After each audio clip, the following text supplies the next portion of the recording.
তুই আছো তোর উপায় দিয়ে, আমার নিজের উপায়ের কাম সারা, আর তুই আছো তোর ডান্ডায়।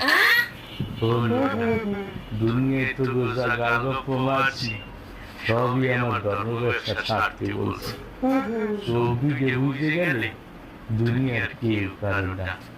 কবরে যদি একবার কেউ হান্দাই যায়, এর মুড়ির তো বাঁচানো তো দূরের কথা, নিজের হোগা সামরা বাঁচানোরই কুল পায় না। আর তুরা তো আইসি কোন জায়গার মূর্খ মুড়ি। যা হচ্ছে হচ্ছে, মাথা যেহেতু চলে বেরিয়ে গেছে, আমার কবরে এসে তবু আর কোনো লাভ নাই। যার যার ইমান আমল আকিদা ঠিক করে যার যার নিজের আখেরে পথ গুছাও। আমার দরবারে আইয়ে তবুও কোনো লাভ নাই, আমার কোনো লাভ নেই। কথা ক্লিয়ার? ক্লিয়ার বাবা, তাহলে এতদিন আপনি আমাকে